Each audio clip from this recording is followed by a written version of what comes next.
ओम शांति। राजयोग meditation course के तीसरे सत्र में आप सभी का स्वागत है, अभिनंदन है, अभिवादन है। दूसरे सत्र में हम सब ने ये जाना कि परमात्मा कौन है, परमात्मा कहाँ रहते हैं, उनके गुण क्या हैं, परमात्मा को कैसे सभी धर्म की आत्माएं पिता के रूप में स्वीकार करती हैं और परमात्मा की क्या क्या विशेषताएं हैं। हम परमात्मा से मन और बुद्धि लगा के कैसे उससे शक्ति लें, ये भी सीखा। और राजयोग सत्र के तीसरे लेसन में हम जानेंगे कि परमात्मा के दिव्य कर्तव्य क्या हैं। तो क्योंकि अधिकतर लोग आजकल जब हम पूछते हैं उनसे कि परमात्मा क्या करते हैं, तो अधिकतर लोग यही जवाब देते हैं कि जो कुछ भी हो रहा है वो परमात्मा ही कर रहा है। चाहे कुछ अच्छा हो रहा है, चाहे कुछ बुरा हो रहा है, सब परमात्मा कर रहा है। तो एक छोटी सी कहानी मुझे याद आ रही है कि एक बार एक किसान था और उसके मन में विचार आया कि मैं एक बगीचा लगाऊं। और उसने एक बहुत सुंदर बगीचा बनाया जिसमें उसने अलग अलग स्थानों से, दूर दूर प्रदेशों से फल और फूलों के बीज लाकर के उनके पेड़ और पौधे लगाए। हज़ारों तरह के पेड़ और पौधे उसने अपने बगीचे के अंदर लगाए और उस बगीचे को बहुत सुंदर बनाया। और जब वो बगीचा बनकर तैयार हो गया, वो देख देख कर उसको प्रफुल्लित होता रहता था। और वो इतना सुंदर बगीचा था कि उसे देखने के लिए बहुत दूर दूर से लोग आते थे, पर्यटक आते थे। और जो भी पर्यटक आते थे, टूरिस्ट आते थे, वो सभी उससे पूछते थे कि ये बगीचा किसका है, ये किसने लगाया, कहाँ से तुम ये सब फल लाए, बीज कहाँ से लाए। तो ये सब बातें सुन सुन करके वो बहुत प्रफुल्लित होता था, उसे बहुत गर्व महसूस होता था। और उसने उस बगीचे को लगाने में बड़ी मेहनत भी की थी वास्तव में। और उसको उस बगीचे से लगाव हो गया, और इतना लगाव हो गया कि वो उस बगीचे के अंदर ही रहने लग गया। और एक बार दोपहर के समय जब वो विश्राम कर रहा था, तो एक गाय बगीचे के अंदर घुस गई और पेड़ पौधों को खाने लगी, नष्ट करने लगी। वो व्यक्ति विश्राम कर रहा था। जब हलचल सुनकर उसकी आंख खुली तो उसने देखा कि गाय आधे बगीचे को तहस नहस कर चुकी थी। अब तो उसके क्रोध की कोई सीमा ना रही, क्योंकि उसने तो बहुत मेहनत से वो लगाया था, उसको लगाव था उस बगीचे से बहुत अधिक। उसने उठाया डंडा और गाय को पीटने लगा। और इतना उसने उस गाय को पीटा, इतना पीटा कि वो गाय बेचारी मर गई।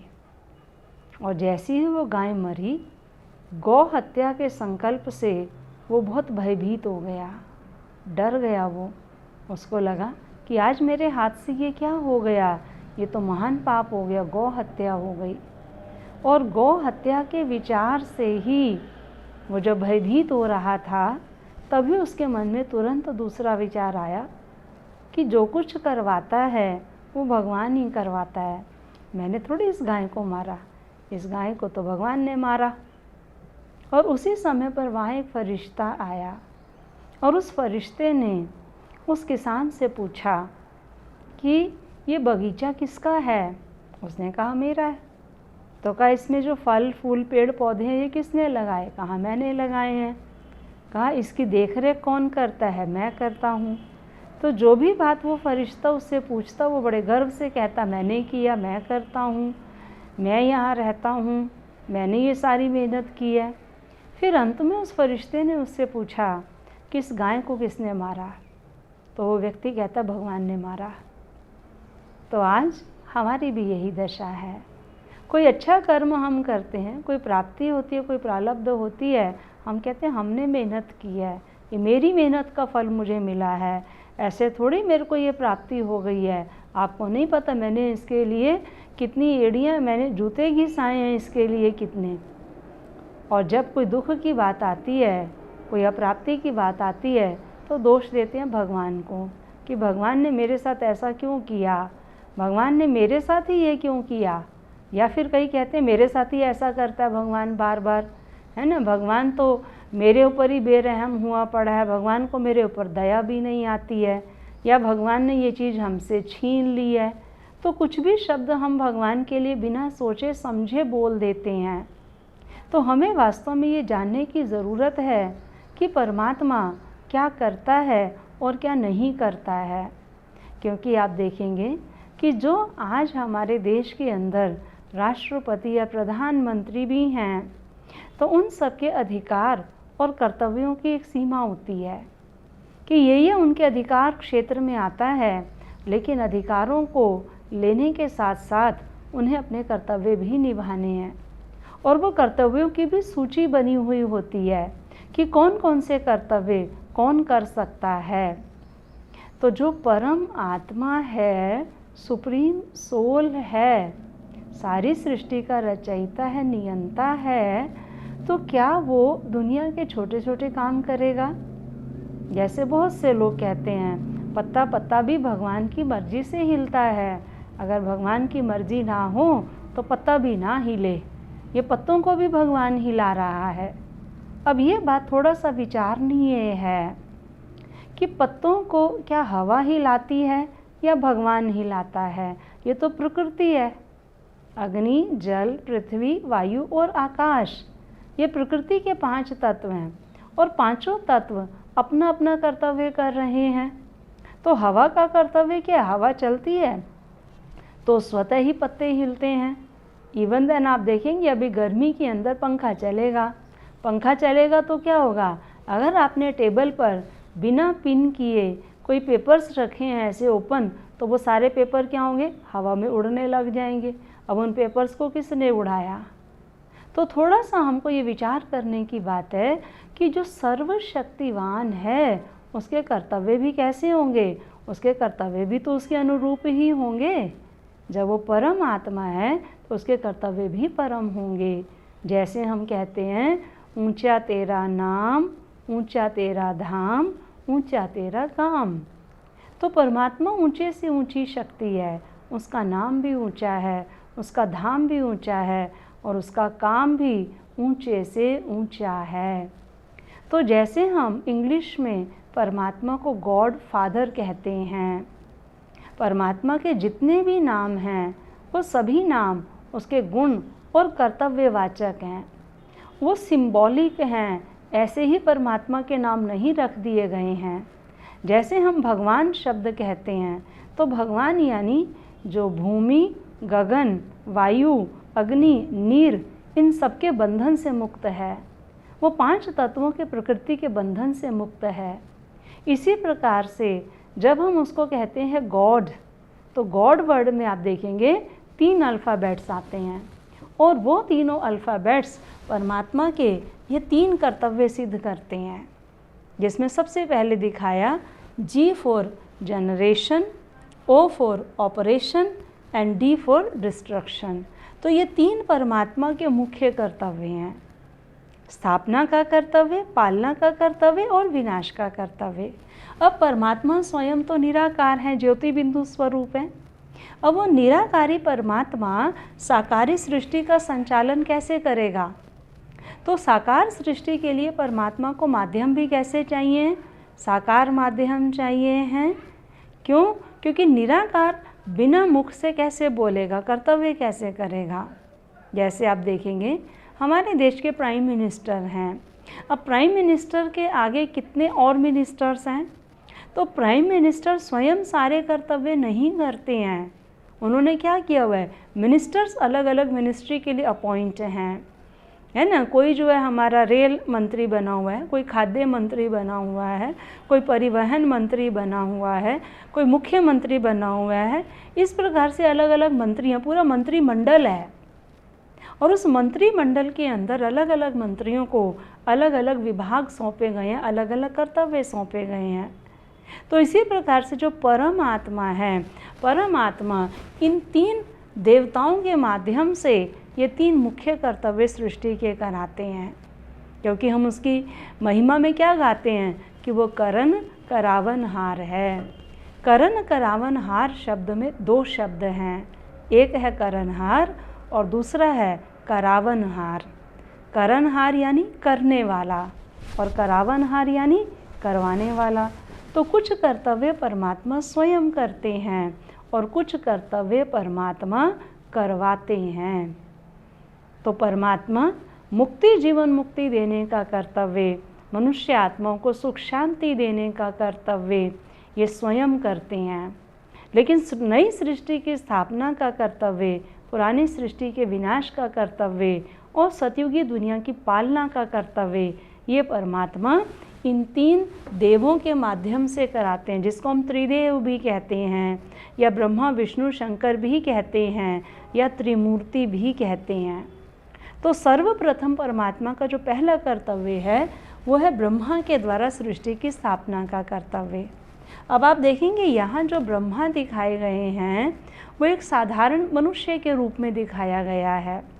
लेकिन हमने जो आज तक ब्रह्मा देखे, जो सुने या शास्त्रों में चित्रों में पढ़े हमने, वो चौमुखी और चतुर्भुज ब्रह्मा दिखाए गए हैं। तो क्या वास्तव में ब्रह्मा वो हैं या ये हैं? तो हमें इस चीज़ को थोड़ा समझने की आवश्यकता है। जैसे हम देखते हैं कि हमारे देश का प्रेसिडेंट है या प्राइम मिनिस्टर है, तो प्रेसिडेंट या प्राइम मिनिस्टर कोई व्यक्ति विशेष नहीं है, कोई एक पर्सनालिटी नहीं है। प्रेसिडेंट या प्राइम मिनिस्टर एक पोस्ट है और जो भी उस व्यक्ति उस पद पर पदासीन होता है वो राष्ट्रपति या प्रधानमंत्री कहलाता है। इसी प्रकार से ब्रह्मा एक कर्तव्य है, सृष्टि की स्थापना का कर्तव्य, और वो कर्तव्य परमात्मा जिसके द्वारा कराते हैं उसको दिव्य नाम देते हैं प्रजापिता ब्रह्मा। दूसरी बात कि कहा जाता है जैसा देश वैसा वेश। तो जब परमात्मा धर्म लाने के समय पर कलयुगी दुनिया में आएंगे, अवतार लेंगे, तो कलयुग में उनको कोई देवता तो मिलेगा नहीं, तो परमात्मा को किसका आधार लेना पड़ेगा? जो कलयुगी साधारण मानवीय तन हैं उन्हीं में से तो किसी एक का आधार परमात्मा को लेना पड़ेगा। तीसरी बात, हम सत्यनारायण की कथा में आज तक सुनते आए कि सत्यनारायण स्वामी उस व्यापारी के पास बूढ़े ब्राह्मण बनकर के आए थे। क्या गाते हैं कि बूढ़ो ब्राह्मण बनकर कंचन महल कियो, कि सत्यनारायण स्वामी बूढ़े ब्राह्मण बन कर के आए। तो जो सत्यनारायण स्वामी हैं वो इस समय इस बूढ़े ब्रह्मा के रूप में इस धरती पर हैं, और इनके द्वारा ये एक साधारण मनुष्य थे जिनका लौकिक नाम दादा लेखराज था। और सन 1936 में जब परमात्मा ने इनके तन में प्रवेश किया, इस संस्था की स्थापना की, तब परमात्मा ने इनको दिव्य नाम दिया प्रजापिता ब्रह्मा, और इनके द्वारा नई दुनिया की स्थापना का कर्तव्य कराया। तो जैसे हम शास्त्रों में सुनते आए आज तक कि ब्रह्मा के मुख कमल से ब्राह्मण निकले थे, अब आप इस बात को थोड़ा प्रैक्टिकली, लॉजिकली सोच कर देखें कि क्या ये पॉसिबल है कि किसी मनुष्य के मुख से बच्चे निकलें, मुख से संतान निकले। तो जो भी बातें हमारे शास्त्रों में कही गई हैं, हमारे ऋषि मुनियों ने कही हैं, वो बातें सिंबॉलिक हैं, उनके पीछे कोई ना कोई स्पिरिचुअल सिंबल्स हैं, जिन स्पिरिचुअल सिंबल्स को हमें समझने की ज़रूरत है। जैसे आप देखेंगे कि आजकल कार्टूनिस्ट क्या करते हैं, अलग अलग कार्टून बना देते हैं, जैसे कहावतें हैं उनके ऊपर भी कार्टून बनाते हैं। एक बच्चा स्कूल से आता है और वो अपनी माँ को बोलता है कि मम्मी मेरे पेट में चूहे कूद रहे हैं, और माँ क्या करती है, माँ कहती है हाँ बिल्ली तैयार है अभी डालती हूँ। और वो कार्टूनिस्ट एक बच्चा दिखाता है जिसके पेट में वो चूहे कूदते हुए दिखा रहा है, और साथ में उसकी माँ बिल्ली पकड़कर उस बिल्ली को उसके मुख में डाल रही है। अब कार्टूनिस्ट ने जब ये चित्र बनाया तो इस चित्र का भावार्थ क्या है? जो चित्र जैसा दिखाया गया है उसका वही अर्थ तो नहीं है, उसका भावार्थ तो कुछ और है। इसी प्रकार से आप देखेंगे कार्टूनिस्ट कभी किसी व्यक्ति को शेर का मुख दे देते हैं तो किसी को बकरी का दे देते हैं, और वो शेर बकरी को खाने के लिए दौड़ रहा है। तो इसका भावार्थ क्या है कि एक व्यक्ति दूसरे व्यक्ति के ऊपर हावी हो रहा है। तो इसी प्रकार से जो शास्त्रों में दिखाया गया कि ब्रह्मा के मुख कमल से ब्राह्मण निकले, तो मुख कमल यानी एडॉप्शन। जैसे हम देखते हैं कि आज किसी को संतान नहीं होती है तो वो क्या करते हैं, किसी दूसरे की संतान को अडॉप्ट करते हैं। और जो एडॉप्शन होती है वो कैसे होती है? मुख से ही तो होती है। जिनकी संतान है वो मुख से कहते हैं कि आज से हमारा बच्चा तुम्हारा हो गया है, और जो लेते हैं उस संतान को वो क्या कहते हैं, तुम्हारा बच्चा हमारा हो गया है। पहले तो मुख से ही होता है ना, उसके बाद फिर कागजी कार्यवाही होती है। अब उस माता पिता ने उस बच्चे को जन्म तो दिया नहीं, लेकिन अडॉप्ट करने के बाद वो बच्चा किसकी संतान हो गई? जिन्होंने अडॉप्ट किया है। तो वो बच्चा उनकी मुख वंशावली है, कुख वंशावली नहीं है, कोख से उन्होंने उसको जन्म नहीं दिया है। इसी प्रकार से जब परमात्मा इस धरा पर अवतार लेते हैं, अवतरित होकर के वो साधारण मानवी तन के द्वारा सर्व मनुष्य आत्माओं को ज्ञान सुनाते हैं, और जो मनुष्य आत्माएं परमात्मा के ज्ञान को सुनकर के अपने जीवन में धारण कर लेती हैं, परमात्मा की शिक्षाओं को अपने जीवन में धारण करती हैं, परमात्मा की आज्ञाओं को अपने जीवन में धारण करती हैं, परमात्मा द्वारा बताए हुए नियम और मर्यादाओं को अपने जीवन में धारण करती हैं। परमात्मा ने जो धर्म बनाया, क्योंकि धर्म शब्द का अर्थ होता है धारणा, तो जो परमात्मा इस समय पर धर्म की स्थापना करते हैं, आदि सनातन देवी देवता धर्म की स्थापना, उस स्थापना के लिए परमात्मा जो धारणाएं बताते हैं, जो नियम और मर्यादाएं बताते हैं, जो भी मनुष्य आत्माएं उस नियम और मर्यादा को अपने जीवन में धारण कर लेती हैं, वही कहलाती हैं ब्रह्मा मुख वंशावली ब्राह्मण या ब्रह्मा कुमार और ब्रह्मा कुमारियाँ। जैसे आप देखेंगे कि जो राजा की संतान होती है वो क्या कहलाती है? राजकुमार और राजकुमारी। इसी प्रकार से ब्रह्मा की संतान कौन है? ब्रह्मा कुमार और ब्रह्मा कुमारी। और अगर हम इस दृष्टिकोण से देखें कि ब्रह्मा सृष्टि के रचयिता हैं, तो सारी दुनिया किसकी संतान है? ब्रह्मा की संतान है। सारी दुनिया कौन हो गई? ब्रह्मा कुमार कुमारियाँ हो गए। लेकिन आज हम जो श्वेत वस्त्रधारी हैं और जिन्होंने इस प्रकार से ओम शांति का बैज लगाया हुआ होता है, हम केवल उन्हीं को ही कहते हैं कि ये ब्रह्मा कुमार कुमारियाँ हैं, ये ब्राह्मण हैं। अब वास्तव में ब्रह्मा कुमार कुमारी यानी ब्रह्मा की संतान जो हम सभी हैं, लेकिन उनको ही विशेष रूप से क्यों कहा गया? क्योंकि वो इस समय परमात्मा के महावाक्यों को, उसके बताए हुए नियमों को अपने जीवन में प्रैक्टिकल धारण करते हैं। इसलिए उन्हीं को ही कहा जाता है कि ये कौन हैं? ब्रह्मा की संतान, ब्रह्मा कुमार और ब्रह्मा कुमारियाँ हैं। दूसरी बात, जैसे ब्रह्मा को चौमुखी या चतुर्भुज दिखाया गया। अब ब्रह्मा सृष्टि के रचयिता हैं। सृष्टि के रचयिता यानी हमारे पिता। तो अगर हमारे पिता के 4 मुख और 4 भुजाएं थी तो हम सबकी भी कितनी होनी चाहिए? क्योंकि जैसे माता पिता होते हैं वैसी ही आगे संतानें पैदा होती हैं। अगर माता पिता 2 पैर पे चलने वाले हैं तो जो उनकी संतानें होती हैं वो भी 2 पैर पे चलने वाली होती हैं। अगर माता पिता 4 पैर पे चलने वाले हैं तो उनकी संतानें भी 4 पैर पे चलने वाली पैदा होती हैं। अगर माता पिता तीखे दांत वाले हैं, शेर शेरनी हैं, तो उनकी संतानें भी वही पैदा होती हैं। माता पिता अगर गाय है तो उसकी संतानें भी वैसी ही पैदा होती हैं। तो इसी प्रकार से अगर हमारे पिता ब्रह्मा चौमुखी और चतुर्भुज थे तो हम सबको भी कैसा होना चाहिए, हम सबको भी ऐसा ही होना चाहिए। लेकिन आप देखेंगे कि आज पूरी दुनिया में एक भी हमारे सामने ऐसा सैंपल या एग्जाम्पल नहीं है। इवन देन आज अगर किसी बच्चे की 5 से 6ठी उंगली भी आ जाती है तो लोग उसको एबनॉर्मल मानते हैं, बच्चे उसका मजाक उड़ाते हैं, इसीलिए माता पिता बचपन में ही उसकी वो उंगली कटवा देते हैं। तो ब्रह्मा वास्तव में कौन है, हम ब्रह्मा की संतानें हैं, तो हमारा पिता भी कैसा होगा, हमारे ही जैसा तो होगा। तो ये भी हमारे ऋषि मुनियों ने सिंबॉलिक दिखाया है कि जब परमात्मा इस धरा पर अवतार लेते हैं तो परमात्मा का ज्ञान चारों दिशाओं में जाता है, और चारों दिशाओं में जाने के कारण से ब्रह्मा को चौमुखी दिखाया गया है, और ब्रह्मा के हाथों में चारों वेद दिए गए हैं।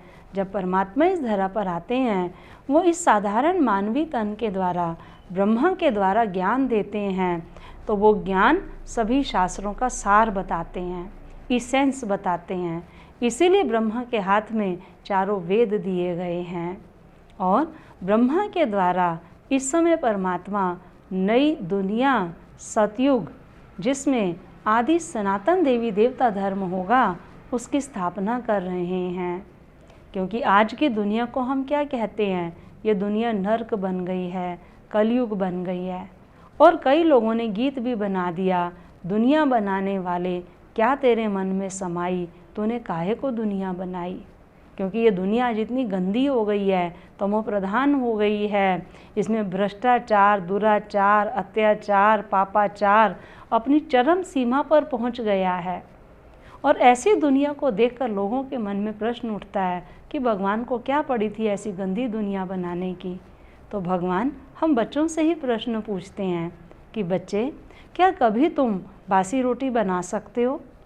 अगर कोई बच्चा आज माँ से ज़िद करे कि माँ आज तो मुझे बासी रोटी खानी है और तुम मुझे बासी रोटी बना करके दो, तो क्या आप बना सकते हैं? या आपने कभी ऐसा देखा कि किसी माँ ने किसी 60 वर्ष के बूढ़े को जन्म दिया हो? जन्म किसको दिया जाता है? शिशु को दिया जाता है। रोटी हमेशा ताज़ी ही बनाई जाती है। कपड़ा हम जब बाज़ार से लाते हैं तो बाज़ार से लाने के बाद हम क्या कहते हैं, हम ये नया कपड़ा खरीद करके लाए हैं। कभी भी मिल के अंदर पुराना कपड़ा बनता नहीं है। हम मकान बनाते हैं तो मकान कभी पुराना बनता नहीं है, पुराना हो जाता है। रोटी बासी हो जाती है। इसी प्रकार से हम मनुष्य आत्माएं जब परमात्मा धरती पर स्वर्ग की स्थापना करते हैं तो हम स्वर्ग में होती हैं, नई दुनिया में होती हैं, जिसके लिए हम गायन करते हैं कि भारत पहले क्या था, सोने की चिड़िया था, दूध घी की नदियाँ बहती थी, शेर और गाय एक ही घाट पर जल पीते थे, नर नारायण और नारी लक्ष्मी थी, हर घर में सच्ची दिवाली होती थी हर रोज़। तो ऐसी दुनिया परमात्मा ने बनाई थी जिसको हम सतयुग कहते हैं। स्वर्ग, हेवन, पैराडाइस, जन्नत, बहिश्त, अल्लाह का बगीचा, हर धर्म में अलग अलग नामों से उसे जाना जाता है। तो ऐसी दुनिया परमात्मा ने बनाई थी, लेकिन धीरे धीरे समय अनुसार जैसे एक शिशु बूढ़ा हो जाता है, उसी प्रकार से ये सृष्टि भी आज बूढ़ी हो गई है। और जब वो बूढ़ी हो जाती है तो परमात्मा पुनः इस धरती पर आते हैं, अवतार लेते हैं और फिर से नई सृष्टि की पुनर्स्थापना का कर्तव्य करते हैं, पुरानी दुनिया को नई बनाने का कर्तव्य करते हैं, जो इस समय परमात्मा इस प्रजापिता ब्रह्मा के साधारण मानवीय तन के द्वारा कर रहे हैं। उसके साथ साथ परमात्मा शंकर के द्वारा पुरानी दुनिया के विनाश का कर्तव्य भी करते हैं। और विनाश का कर्तव्य आप सभी अनुभवी हैं, ज़्यादा बताने की ज़रूरत नहीं है। आज आप देख रहे हैं कि आज पूरा विश्व किस दौर से गुज़र रहा है और आने वाले समय के लिए भी क्या क्या भविष्यवाणियाँ हम सुन रहे हैं। क्योंकि जब कोई व्यक्ति बूढ़ा हो जाता है तो हम क्या कहते हैं, अब इसके जाने का समय आ गया है। वो भी महसूस करता है, सिम्टम्स दिखाई देते हैं। तो आज इस दुनिया के भी सिम्टम्स दिखाई दे रहे हैं, क्योंकि परिवर्तन सृष्टि का नियम है। तो अभी सृष्टि के परिवर्तन की वेला आ गई है और इस कलयुगी दुनिया के महाविनाश के पश्चात पुनः सतयुगी दुनिया स्वर्ग इसी धरती पर ही आने वाली है, जिसमें दिखाया कि विष्णु चतुर्भुज का राज्य होगा। तो जो विष्णु जी दिखाए गए हैं वो चतुर्भुज दिखाए गए हैं। अब फिर वही प्रश्न उठता है कि अगर विष्णु जी चतुर्भुज थे तो आगे उनकी संतानें भी कैसी होनी चाहिए। तो ये भी हमारे ऋषि मुनियों ने सिंबल दिखाया है। किस चीज़ का ये प्रतीक दिखाया है कि जब सतयुग होगा तो पवित्र गृहस्थ आश्रम होगा, और पवित्र गृहस्थ आश्रम की निशानी श्री लक्ष्मी और श्री नारायण का कंबाइंड रूप विष्णु चतुर्भुज के रूप में दिखाया गया है। इसमें 2 भुजाएं श्री लक्ष्मी की हैं और 2 भुजाएं श्री नारायण की हैं। आप देखेंगे आज की दुनिया में भी अगर पति पत्नी की म्यूचुअल अंडरस्टैंडिंग अच्छी होती है तो देखने वाले लोग क्या कहते हैं, ये दोनों तो एक हैं। अब कैसे एक हैं? शरीर से तो दोनों अलग अलग हैं, लेकिन विचारों से एक हैं, संस्कारों से एक हैं, दोनों की एक मत है, एक राय से दोनों चलते हैं। तो दोनों जैसे कि कैसे हो गए? एक हो गए हैं। तो शरीर से एक नहीं है, लेकिन संस्कारों, विचारों, मत से एक हैं। तो सतयुगी दुनिया में जो गृहस्थ होगा वो पवित्र गृहस्थ आश्रम होगा, और उस पवित्र गृहस्थ आश्रम के लिए हमें यहाँ पर अभी कलयुग में ही अपने गृहस्थ को आश्रम बनाना है। अगर हम उस दुनिया में जाना चाहते हैं तो हमें उनके जैसे गुण, उनके जैसा गृहस्थ यहाँ अपना इसी समय बनाना होगा। क्योंकि आप देखेंगे कि वो जो सतयुगी दुनिया है वो देवी देवताओं की दुनिया है, वो गोल्डन एज्ड वर्ल्ड है सृष्टि का।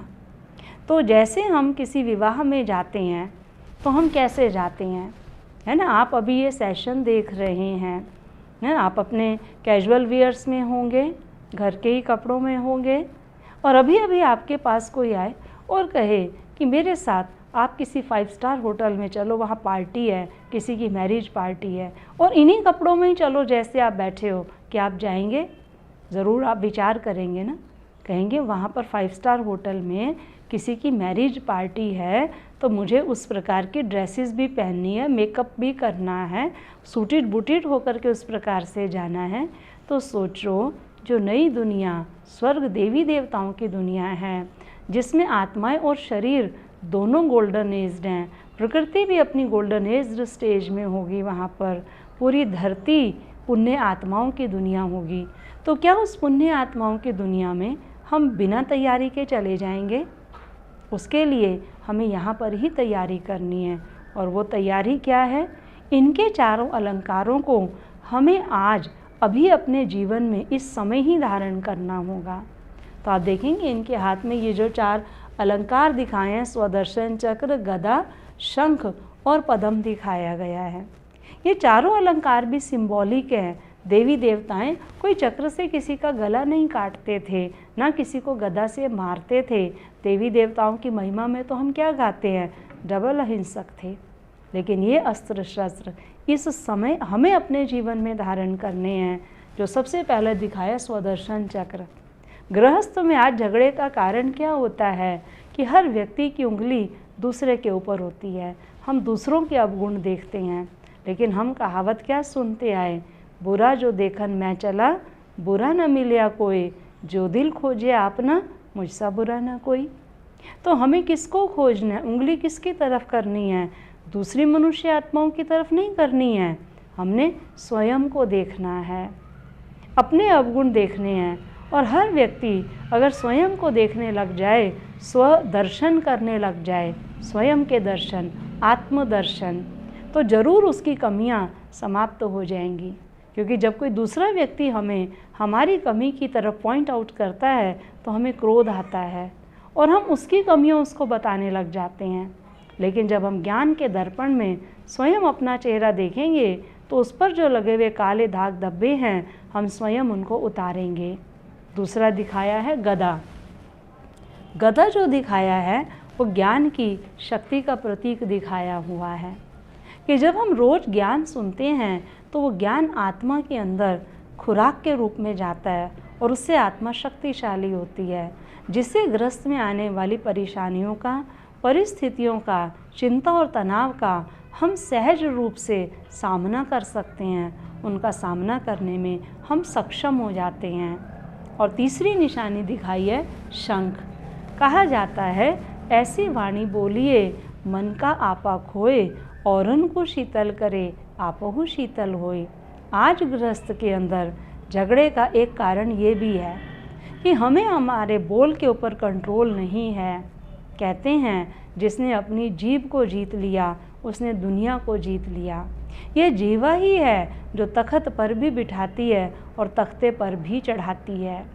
ग्रस्त में रहते हुए कई बार हम चलते फिरते किसी किसी को ऐसे शब्द बोल देते हैं जो उसको तीर की तरह चुभ जाते हैं। तो हमारी ज़बान कैसी हो? क्योंकि कहा जाता है कि ये ज़बान ही है जिससे आप किसी को तीर भी मार सकते हैं और जिससे आप किसी के घायल मन को ठीक भी कर सकते हैं। जीभ पर लगी चोट सबसे जल्दी ठीक होती है, लेकिन जीभ से लगी चोट कभी भी ठीक नहीं होती है। तो हमारी ज़बान कैसी कमान हो जिसे दूसरों के घाव भरे, न कि दूसरों के दिलों में हम घाव करें। और चौथा दिखाया गया है कमल का पुष्प। हम गायन क्या करते हैं, जो जग में रहूं तो ऐसे रहूं जैसे जल में कमल का फूल रहे। तो कमल का फूल कीचड़ में रहते हुए भी कीचड़ से न्यारा और प्यारा रहता है। हम रोज़ आरती में गाते हैं, विषय विकार मिटाओ पाप हरो देवा। तो ये विषय विकार क्या हैं? ये दुनिया को हम क्या कहते हैं? ये विषय वैतरणी नदी है। तो परमात्मा क्या कहते हैं? इस विषय वैतरणी नदी में तुम कमल पुष्प के समान पवित्र रहो, क्योंकि पवित्रता ही सुख और शांति की जननी है। जहाँ पवित्रता है वहीं सुख और शांति है। पवित्रता नहीं है तो सुख शांति भी नहीं है। पवित्रता का मतलब केवल तन की पवित्रता, स्वच्छता नहीं है, लेकिन मन की भी स्वच्छता है, धन की भी स्वच्छता है, संबंधों में भी स्वच्छता है और खान पान में भी स्वच्छता है। विष्णु के कुल के जो होते हैं, वैष्णव कुल के, आप देखें जो वैष्णव भी होते हैं वो कभी भी प्याज लहसुन भी नहीं खाते हैं। आपने देखा होगा जो वैष्णव कुल के होते हैं वो तुलसी दल की माला पहनते हैं और वो प्याज को टच भी कर लेते हैं तो वो स्नान करते हैं। अभी हम सभी ने देवियों के नवरात्रे मनाए, तो जब हम देवियों के नवरात्रे मनाते हैं तो भी हम प्याज लहसुन को टच नहीं करते हैं।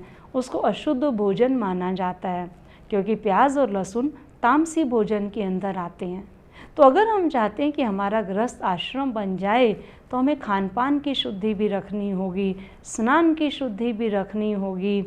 अपने तन मन धन और जन हर प्रकार की पवित्रता को जब हम धारण करेंगे तभी हम आने वाली पवित्र दुनिया में चल सकेंगे। और हम आज आपको ये खुशखबरी सुना रहे हैं कि परमात्मा इस धरती पर आकर के स्वर्ग की स्थापना का ये गुप्त कर्तव्य कर रहे हैं। ब्रह्मा के द्वारा परमात्मा का ये कर्तव्य चल रहा है, लेकिन गुप्त रीति से चल रहा है। जैसे आप देखेंगे कि जब किसी बच्चे का जन्म होता है तो जन्म से पूर्व वो बच्चा गर्भ में गुप्त होता है, लेकिन जब उसकी मृत्यु होती है तो उसके मृत्यु के लक्षण दिखाई देते हैं, वो व्यक्ति भी दिखाई देता है। इसी प्रकार से इस सृष्टि की स्थापना का कर्तव्य गुप्त गर्भ में हो रहा है और उसके विनाश का कर्तव्य, मृत्यु का कर्तव्य प्रत्यक्ष रूप से आप सभी देख रहे हैं। तो आज इस सेशन के द्वारा, इस मंच के द्वारा हम आप सबका आह्वान करते हैं कि आप भी आइए और परमात्मा से अपना खोया हुआ स्वर्ग का जन्म सिद्ध अधिकार पुनः प्राप्त कर लें। परमात्मा इस समय स्वर्ग की स्थापना कर रहे हैं और कुछ समय के बाद ही ये दुनिया का परिवर्तन होगा और ये कलयुग सतयुग में परिवर्तन हो जाएगा। ये भारत पुनः सोने की चिड़िया बन जाएगा और मनुष्य आत्माएं देव आत्माएं बन जाएंगी। तो हम भी आप सबका आह्वान करते हैं, आइए और अपने पुनः उस देवत्व को प्राप्त करें, पुनः परमात्मा से अपना खोया हुआ जन्म सिद्ध अधिकार लें और इस भारत भूमि को, इस विश्व को पुनः सोने की चिड़िया बनाने में, परमात्मा के कर्तव्य में हम भी सहयोगी बने। लेकिन याद रहे, अभी नहीं तो कभी नहीं। यही हमारा आज आप सबके प्रति परमात्मा का संदेश है। ओम शांति शांति शांति।